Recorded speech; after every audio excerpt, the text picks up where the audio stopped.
Welcome to the Life Curation Podcast. I'm your host, Andrina Tisi. Together, we will explore thoughts, inspirations, and conversations that feed our soul, spark the mind, and nourish the body. Thank you so much for being here to learn and grow, and for walking this journey called life with me.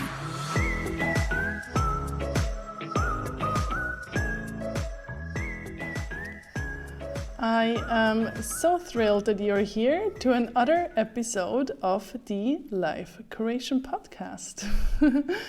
Today I have Rachael Waldinger on the podcast.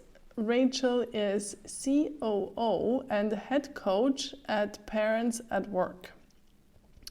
She's also a mother of 2 boys, and exactly the love for being a mother and loving her career and trying to bring all under one head. And I'm actually not sure if the German saying unter einen Hut bringen can be translated into English, but it pretty much means that we're trying to bring so many different things under one cute little or big head.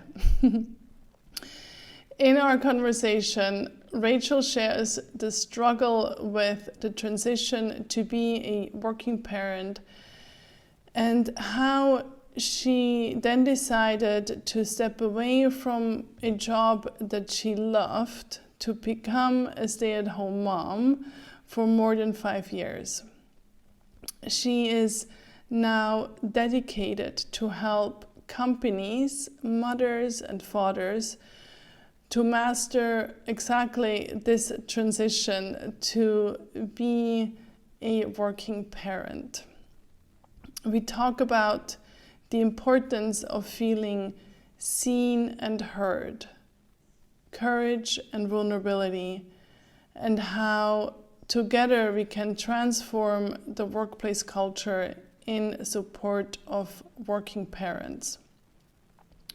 A very big aspect of Rachael's work is to help companies and individuals to take time to consider what is important, what they desire, and how they can turn those desires into reality. For me, it was a very inspiring conversation, and it also made me really hopeful. And I hope you will be the same after our conversation. And before we head over to our talk, I would like to mention that there are now different ways to support the podcast, which is an independent podcast. But as I don't want to take up too much time to explain the different ways you can do so, I recorded a short episode, which is episode 40, and you will also find the link in the show notes. So you can head over there to find out more. And now, let's head over to my conversation with Rachael. Rachael, welcome to the Life Curation Podcast. I'm so happy for you to be here. Oh, thank you. I'm really happy to be here. This is my first podcast, Andrina, so thank you for inviting me. Okay. It's the 3rd of the 2nd year. Okay. So, like I just mentioned, I switched up the icebreaker questions, so to call, so you can, even if you want to close your eyes and just go with it, whatever comes for you. Okay. What is your favorite season? Oh, I used to always say fall. I love the colors, the season we're in right now, fall. But after this summer, where it was so much rain, I'm longing for a bit more summer. But fall, I love to go hiking and experience the colors and the nature of fall. So I'll stick with that for now. Had a beautiful fall. Yeah. Yes. Really good. If you could, what superpower would you have? Oh, what superpower would I have? The first thing that comes to my mind, and I don't know if it's a superpower, but courage. I love this courage. So and it's not about having no fear for me. It's about seeing the fear and then still taking action and doing whatever it is that needs to be done. So what superpower is courage? I don't know. We call it courage. Yeah, let's call it that. Perfect. I think we'll dive into that a little bit deeper. Okay. What is always in your fridge? Nothing is always in my fridge. Oh, keeping the fridge full is always a hard thing for me. But oh gosh, the ketchup bottles are always in my fridge, but fresh items I would love to always have in my fridge, but they're not there. So That's an honest answer, and I love it. Which book is currently on your bedside table? Educated. And Educated, have you heard of this book? No. Educated is a book. It's about a woman in the US. It's based on a true story. A woman in the US that grew up in a household where she was homeschooled, but essentially not schooled, and how she went on to be. I'm just at the start of it, right? But she's gone on to do amazing things. She's gone to university. She's written a book, and just from being really isolated and excluded from the outside world as a young child. Very interesting. It's good. I'm going to learn all about these cool books, and I'm excited to add it to my list. I've had it on my list for a very long time. And so I'm happy you asked this question, because I actually started it this week. So there's a lot of books normally on the bedside table, but this one I have actually started. So thank you for asking me. Excellent. So diving into today's topic, and I want to go right into it. For you, what was the biggest struggle when going back to the workplace after becoming a mother? Yeah, so this is a story I talk about a lot, because it's the reason that I'm doing Parents at Work. The biggest struggle for me, I was in the US when I went back to work with our first child, and I went back after 8 weeks. And I thought I had it all organized. I went back 50%, and then I was going to do another 8 weeks, 50%. And that part went okay. But the biggest struggle for me was coming home on time. So once I got back into the work, and I loved my team, I loved the work, I liked the energy and I liked working. And so the hard thing for me was to then come home again at a decent time, because then I also loved being at home, of course, with my baby.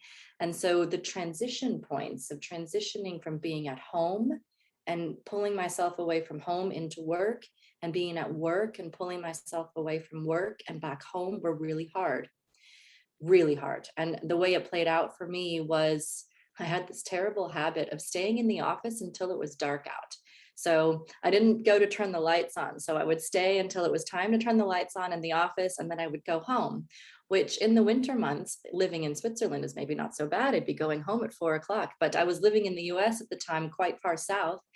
And I kept coming home so late, Andrina, and I was missing bedtime, bath time, kisses, dinner, everything with my 9-month-old baby.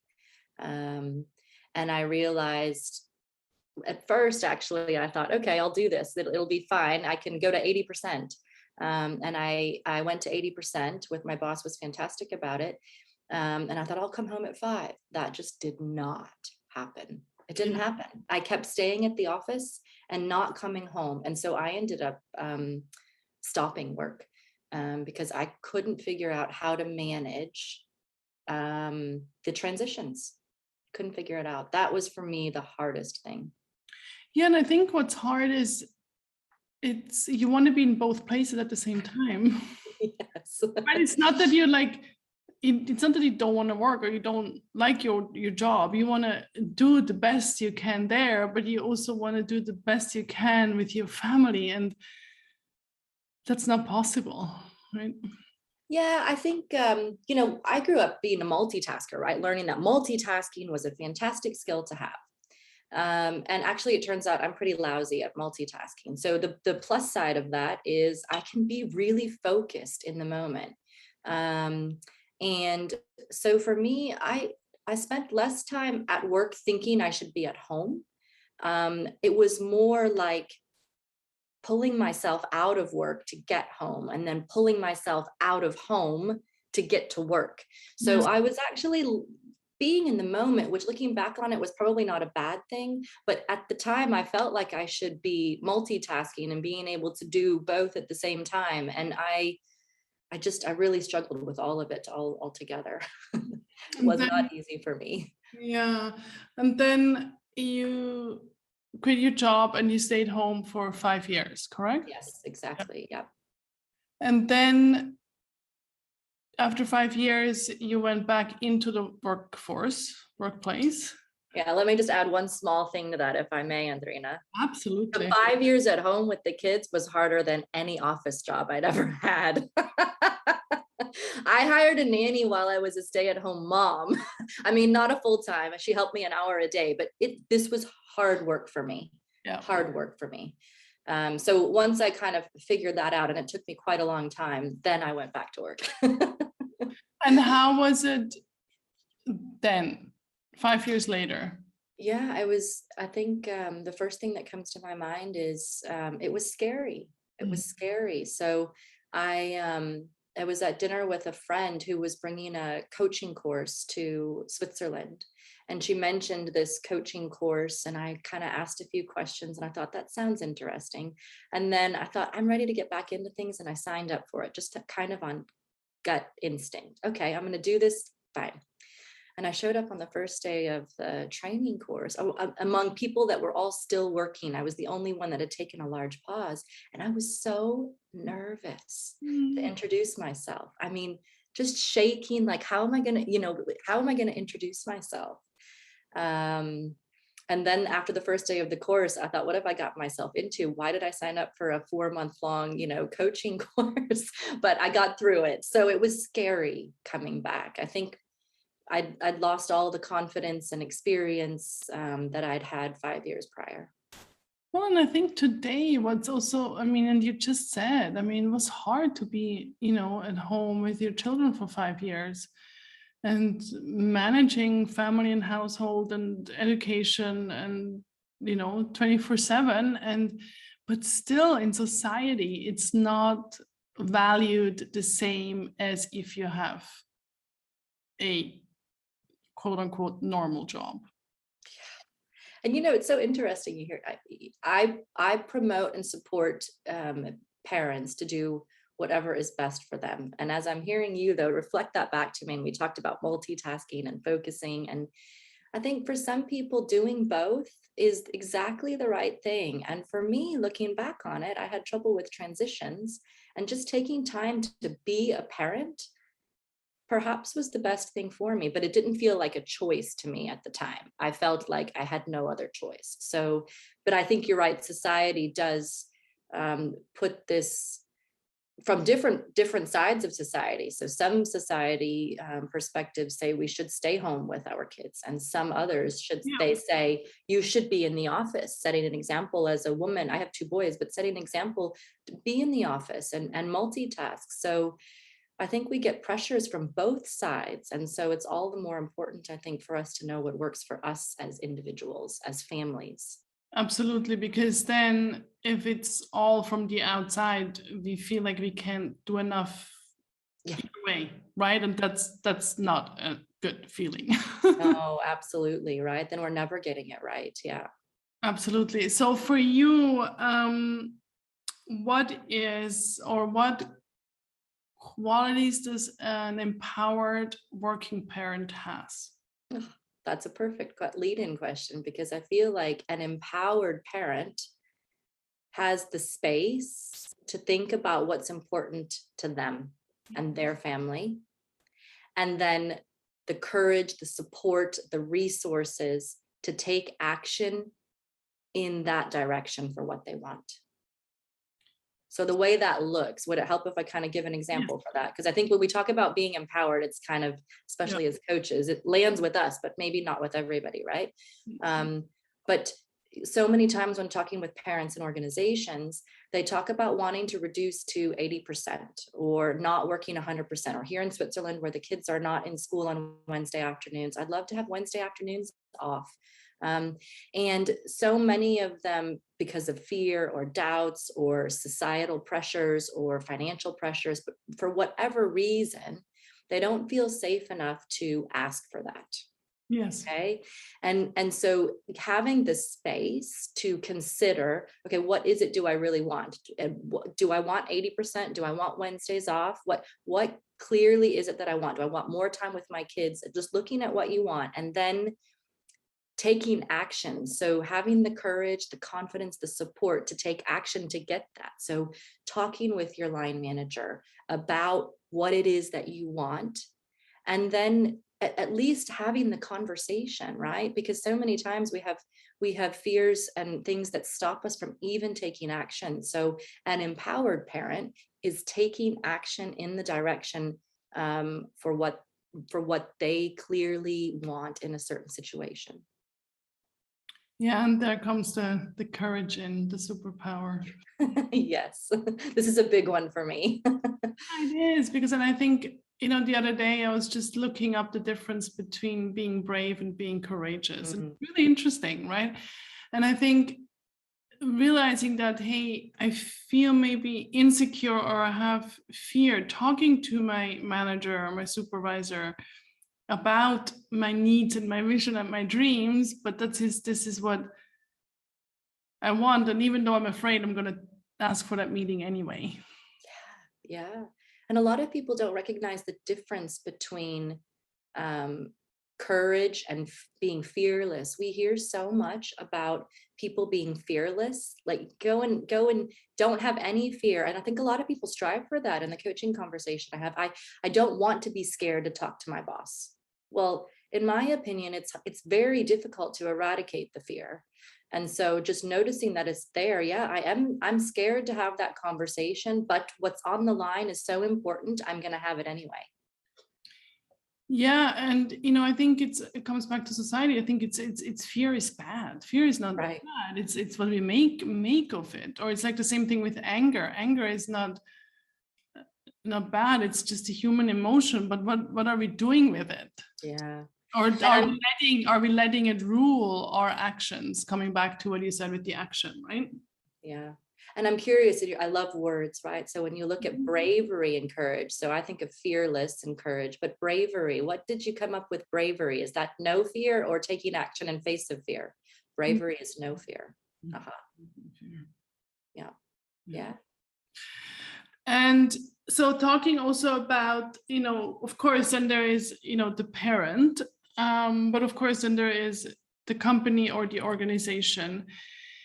And then, of course, we also have the coworker and the teams and all that, and all plays into a beautiful piece of art. Yeah. Can A you messy piece of art.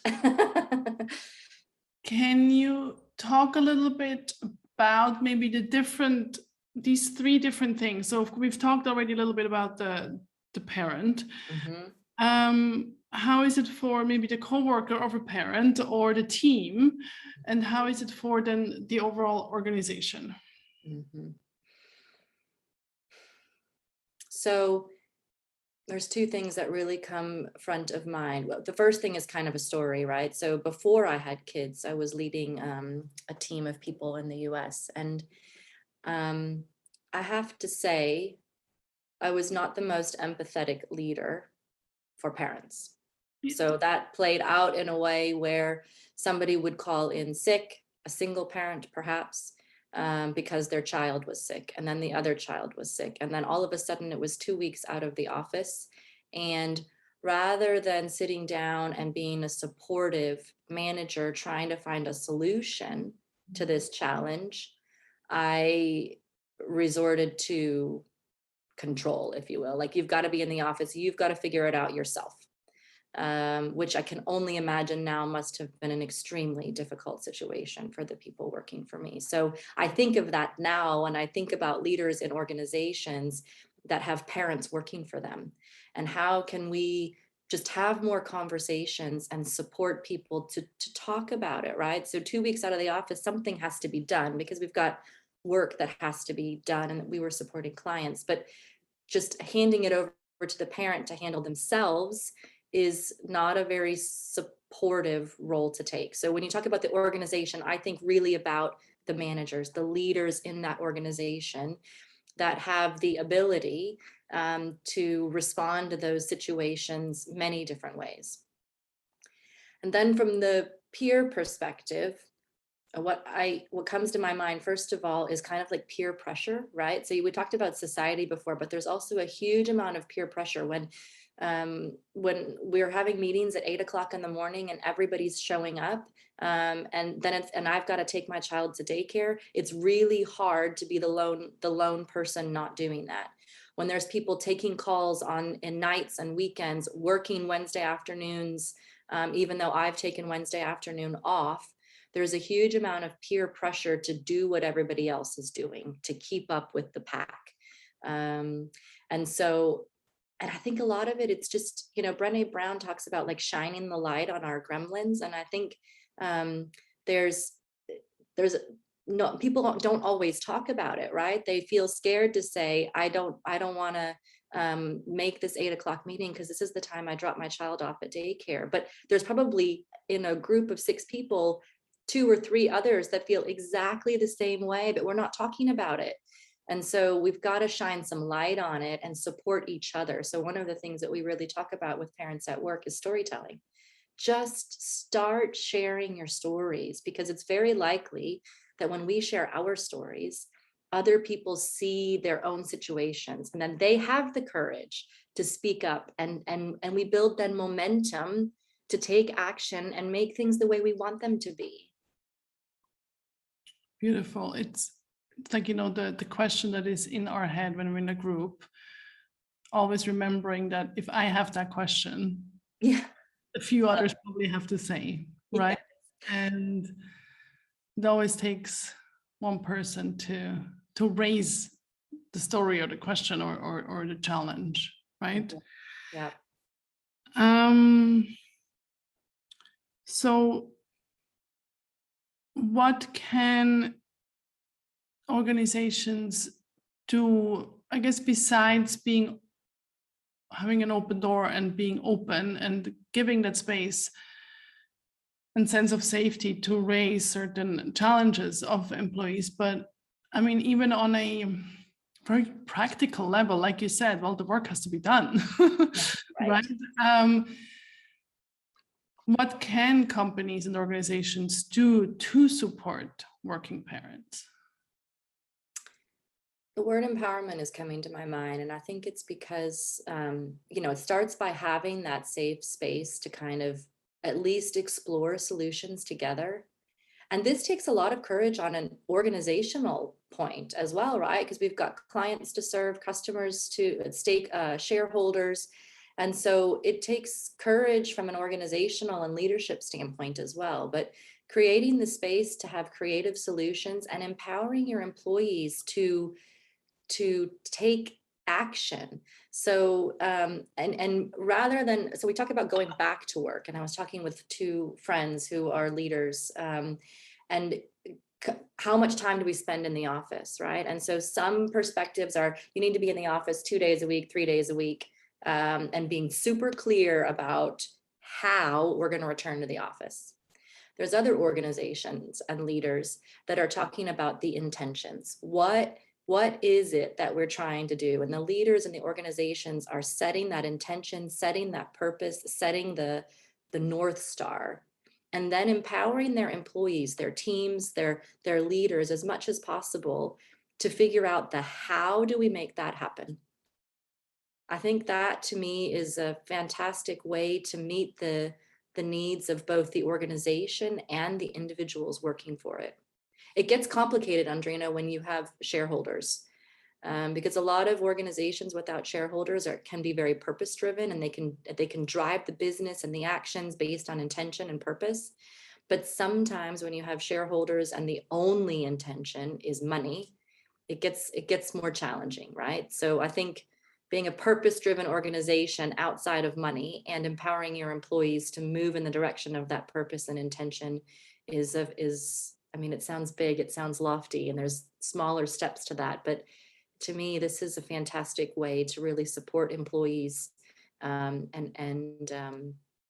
make it a good place for them to work and to accomplish the organizational objectives as well. Yeah, and I think, I mean, sometimes all we need is feeling seen and heard. Yeah. Right? Yeah. Yeah. Just being able to have the conversation and, you know, having said, yes, I understand, it's challenging, let's figure it out, right, kind of thing. That already can, in a very tense system in terms of, you know, a parent who is like, I don't know how I'm going to do this, can already be like, whew, okay. Yeah. At least there is an open ear, right? And I think already that can relax the situation. Absolutely. Yeah. And also what came to mind when you were talking about that is the values, right? Values, like what are obviously the company or the organization or values, but also what is the employees' values, what is the leaders, and then how can they're not going to be the same, but can we talk about it, right? Can we find some common ground there? Yeah, absolutely. Yeah, with this returning to work thing, what are people valuing? A lot of companies actually want to have the office time so that employees can connect, right? They're actually they want to provide that space. So the intention is good, but it's not the how is where it's not landing. So you're right, talking about values, and aligning on those values is that's valuable in itself. And yeah, absolutely. And the space to be seen and heard. I mean, the listeners won't be able to see this, but behind me, I've got a big block on my flip chart that says empathy. Yeah. And empathy is a big part of what we talk about in our program as well, because, and we talk about empathy versus sympathy. And when we can really listen to people and relate their feeling in that situation to how I feel, that already makes a huge difference. And that's empathy rather than sympathy, feeling sorry for somebody. Oh, I'm sorry it's so difficult that you've got to take your child to daycare. Responding with empathy and saying, oh gosh, I've been there before. And I get that feeling of wanting to be in two places at one time, or, you know, wanting to be there to drop your child off and wanting to be in that meeting.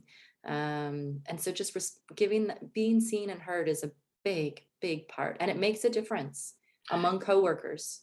It does. And I think what just came up for me is that, you know, empathy has more, again, this energy of empowerment, and sympathy more of exactly, are you poor thing? But that also means like I'm being made weak. Yeah. I'm being made as a victim, and that's a low vibration. But empathy is like, okay, seen and heard. Okay, let me be empowered in being seen and heard, right? Yeah. And, you know, you mentioned before when you were, you know, managing your team in the US, and I think, and I have had a experience, I've witnessed it when I was working in Canada in a team. You know, now I'm self-employed and not in that regular office environment anymore, but I saw it, how it is for parents and coming in and you know, daycare and grandparents and juggling all that. And I think the workplace is changing a lot, and I want to talk a little bit about that after. But I think also our family systems are changing, right? I mean, I don't know, did we talk about patchwork family 10 years ago? You know, like this comes in, we have more single mothers, single dads. I think we also have our, you know, our parents, so the grandparents are more, I want to say in general, they're healthier, they're getting older, healthier, and then they want to take advantage of their health and their freedom and not only, quote unquote, look after their grandchildren. So I think I think living situations are changing as well. And then, the family structures are changing, and also the whole situation about expats, right? Like Yeah. people move. I mean, I don't have children, but I lived in Vancouver. I don't know how I would have done it, right? But people move to Switzerland, and maybe, their family support is, I don't know where. So can you talk a little bit about that? Also, the difference between maybe single parents, mother, fathers, and couples. That I would be curious about. What do you see? Yeah. So the expat topic touches me immediately because I am an expat, American living in Switzerland. And I think also coming from the US, where I moved 8 different times in the US. So for my parents, they were also, my parents were away from their parents always. And so now my parents are also, they've took care of 4 kids in my family growing up. And so now they're in their retirement, and 4 kids was enough. There's no need to spend full time taking care of the 8 grandkids. So that fully resonates with me. And especially in Switzerland, there's a ton of expats here. And then I think somewhere along the line, we've learned to feel like asking for help is not acceptable. And I did that for a long time when we were in England, and I didn't have any family, and I felt like I couldn't ask for help. I needed to do everything by myself. And that did not work. That was a true challenge. And so I think moving to Switzerland, and I think for all parents, especially expats, single parents, and all parents, to be perfectly honest, this asking for help, it's again not a sign of weakness. To me, it's a sign of strength. So because knowing what would help and asking for it, that sometimes already makes a big difference in our empowered feeling to change things. So I think asking for help and building my community here has been hugely beneficial to me. I'm not a single parent. Well, I feel sometimes like a single parent because my husband travels all the time, right? And I think it's the same. It's whether you have grandparents here. It's just about, it's not easy to do by yourself. It's possible. And this is what I kind of realized. I can do it all by myself, and it is no fun. It's just miserable. And so what we have here in our little community with the working moms is, because the schedule here is crazy, right? So the kids are sometimes at one house for lunch. They're sometimes at my house for lunch. If I have an important call, we are working truly as a community to support each other because none of us have family here. And I think it's necessary. And being, sometimes I needed a babysitter just because I just needed space for me. Yeah. And I was always hesitant to ask a girlfriend to help me. But then I realized if a girlfriend called me and said, "Oh my gosh, I need to like have a few minutes away from my kids. Can the kids come to you?" I would love to support her in that way. And so I think being able to ask for help and knowing that if somebody can't do it, they'll say no, and trusting that for me was hugely beneficial. I don't know if that's a bit of rambling, Andrina. I don't know No. what you want to take from that, but that's what comes to my mind. Yeah, no, I think it's really good. And I think that's also going to be reflected in, and I think that's already happening, like in the whole housing kind of thing, where like this, not communal living, but like where like it's just it's not like everybody's in their house and doing their thing. It's more like, hey, yeah, like, yeah, community living. I think that's going to be future.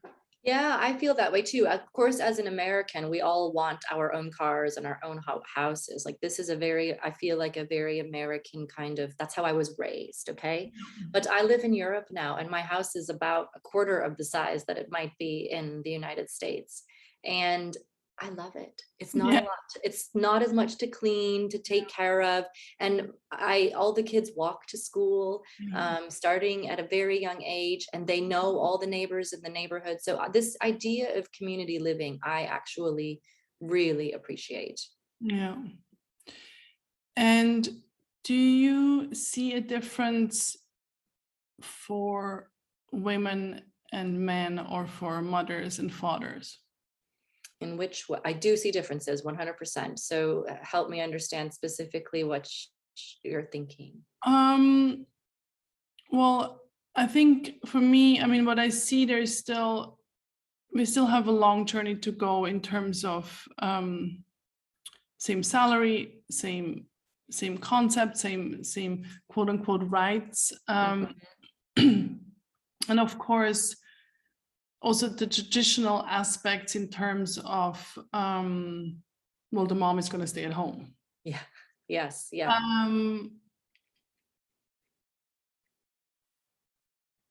So, and that's not only, I mean, I think that's hard for both parties, right? Because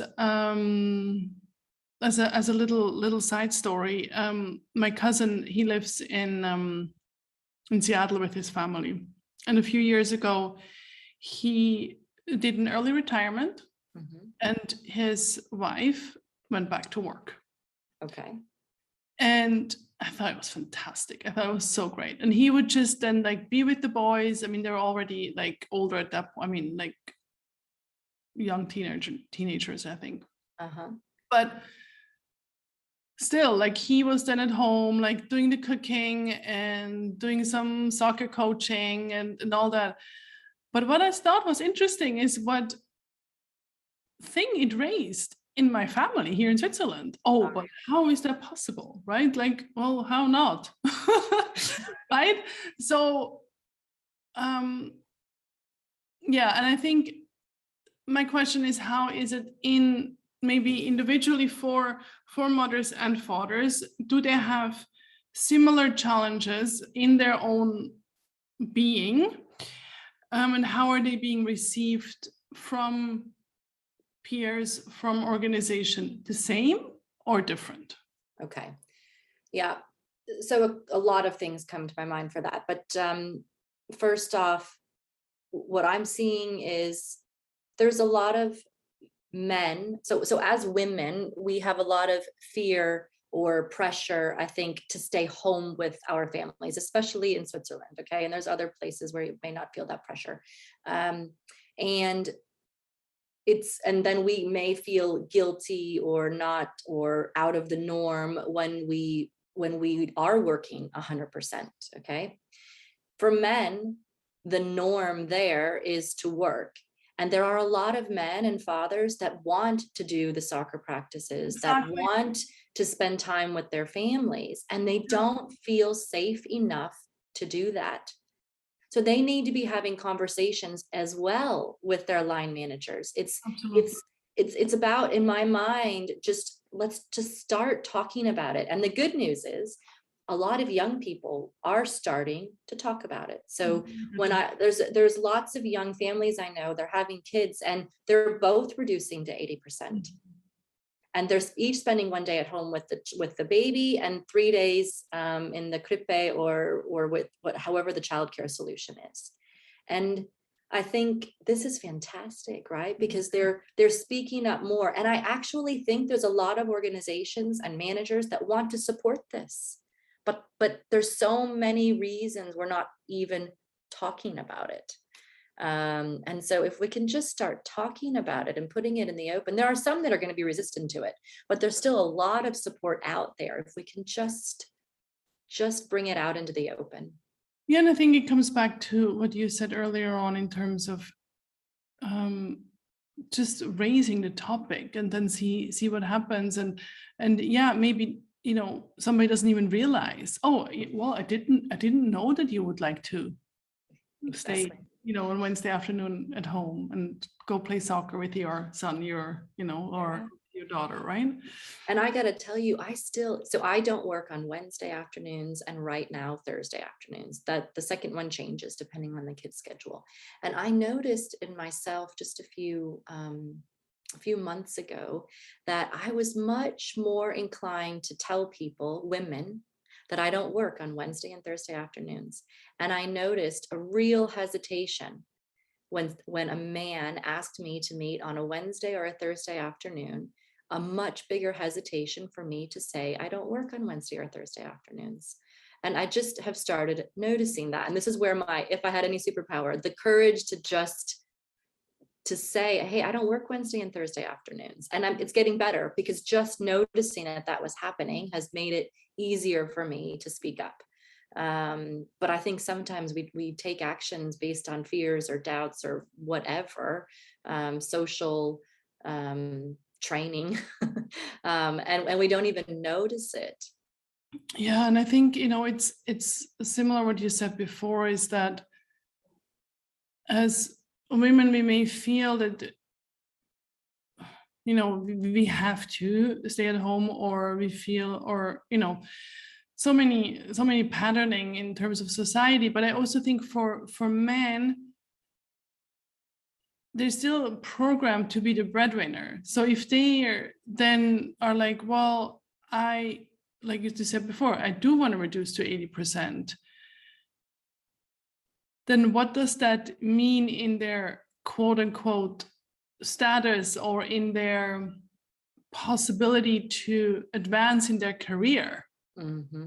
Right? And I think that's a huge topic too, right? Or then they're not being seen as man enough. Right. Yeah, for sure. And there are still a lot of people that will view it negatively. And there's more and more people that when they see their leader or their peer take the action and reduce to 80%, it's admired.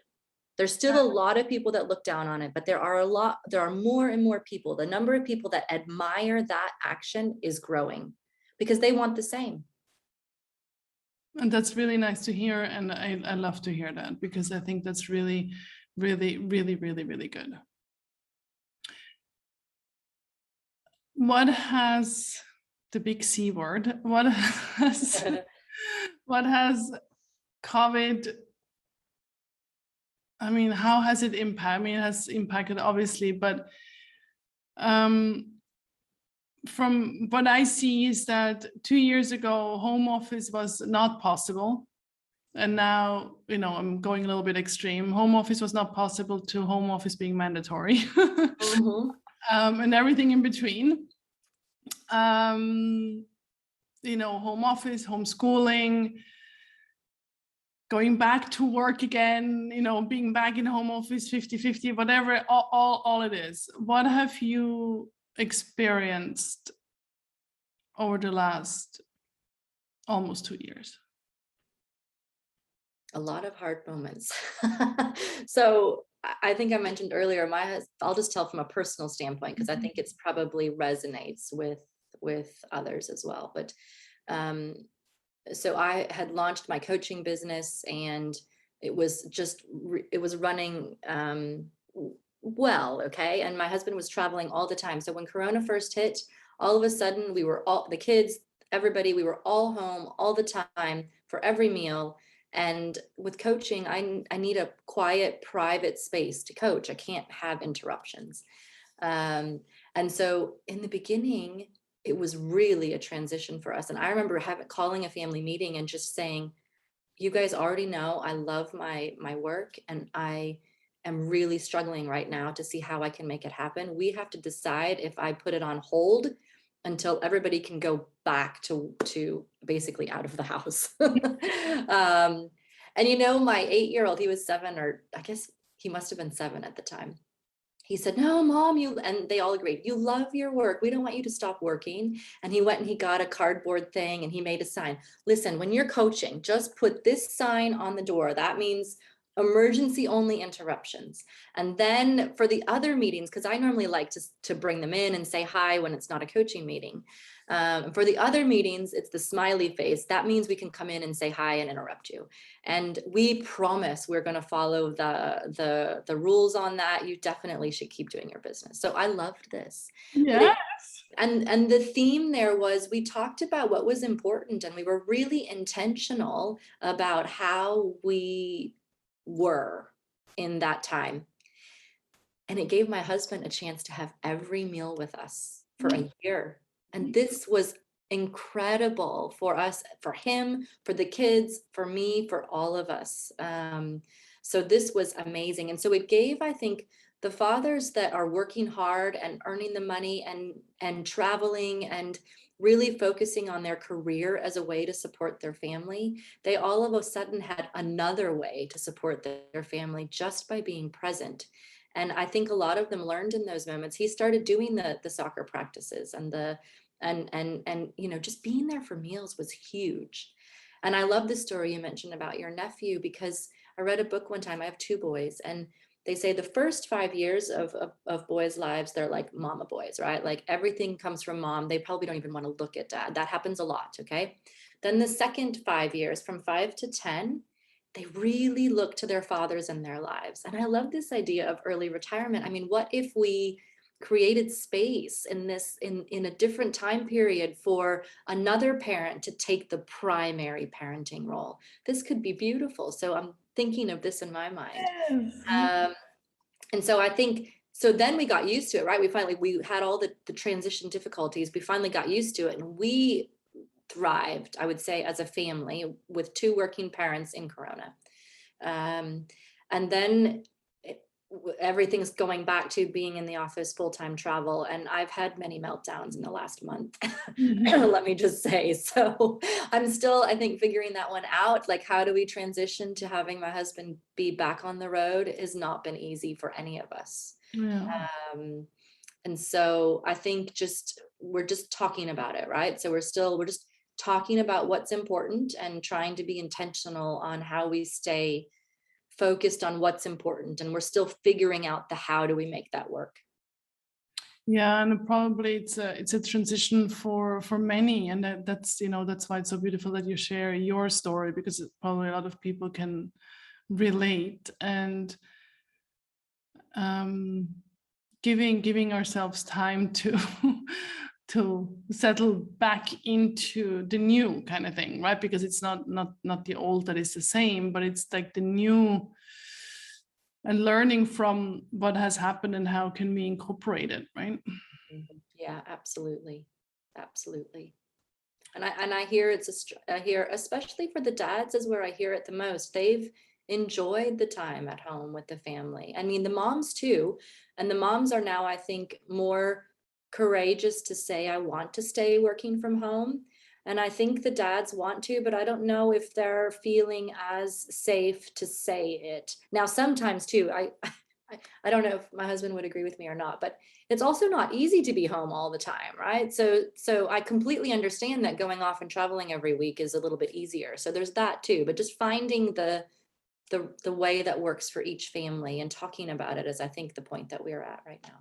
Yeah. And you're working with so many different cultures. I do want to touch on that just a little bit. And of course, you lived in America, being American, being now in Switzerland, but also in terms of working with other people and cultures. And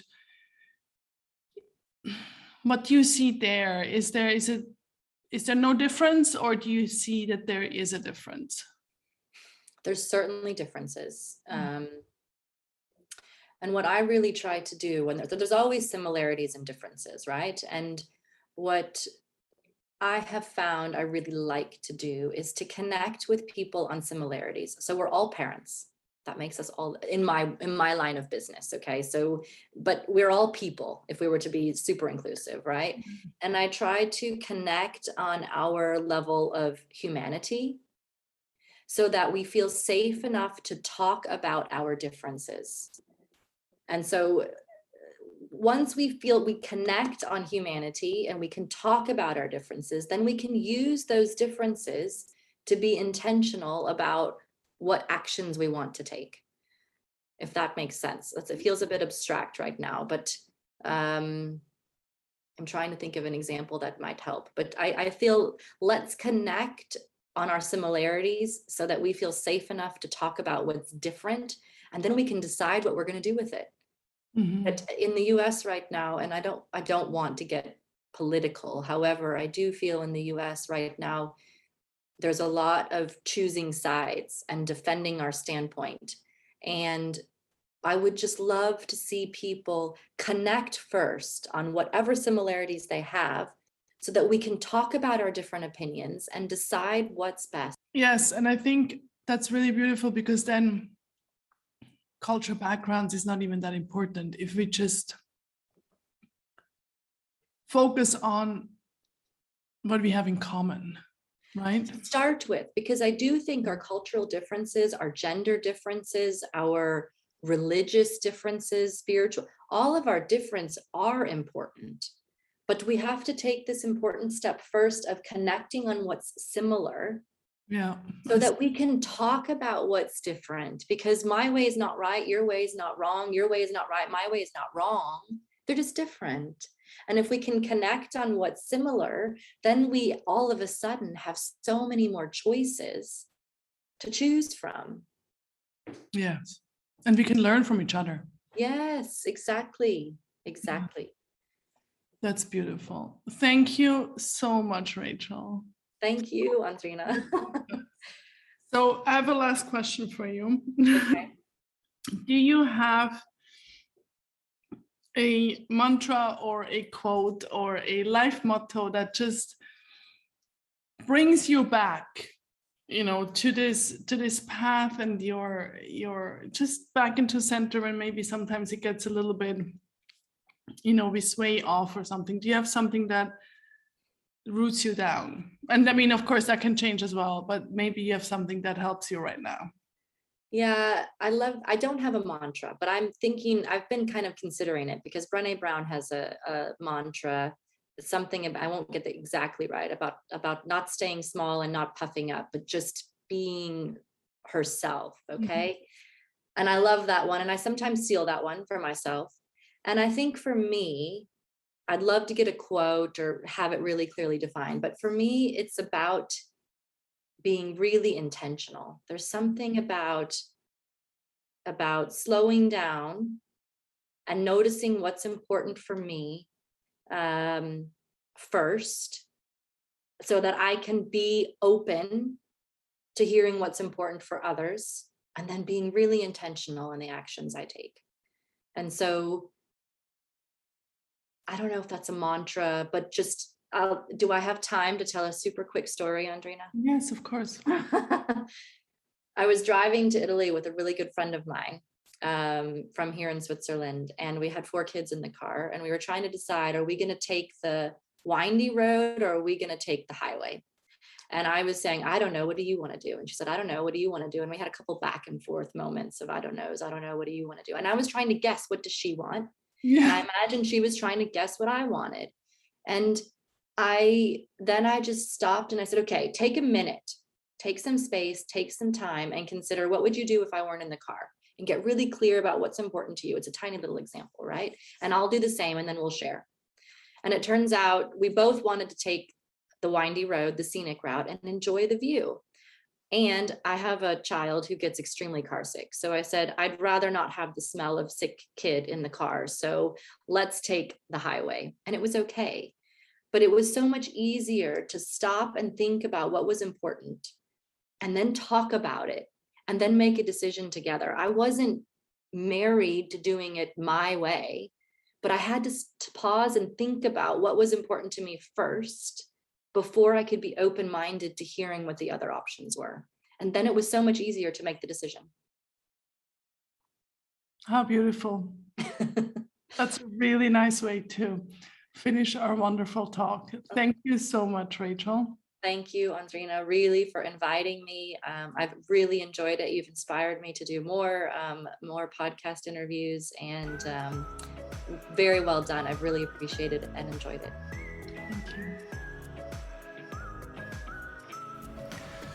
What a inspiring and important message Rachael and Parents at Work have. It makes me hopeful, like I mentioned already in the intro, and at the same time I know we still have a long way to go.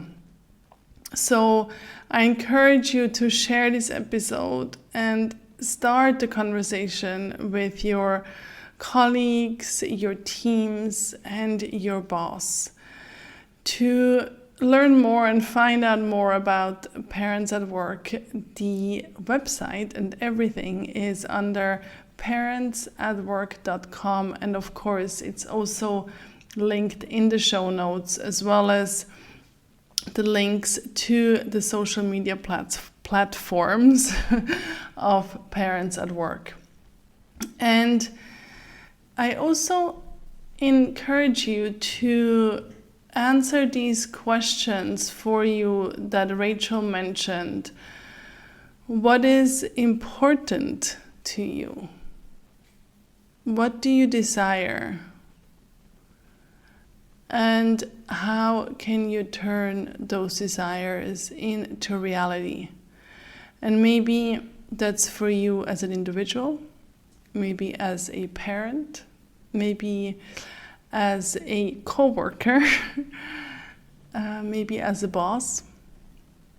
So maybe there is also different areas of your life that you answer these questions. And I look forward to hearing from you to see what your takeaways are from this episode. And yeah, I'm grateful for you to be here, and thank you so much for walking this life together with me.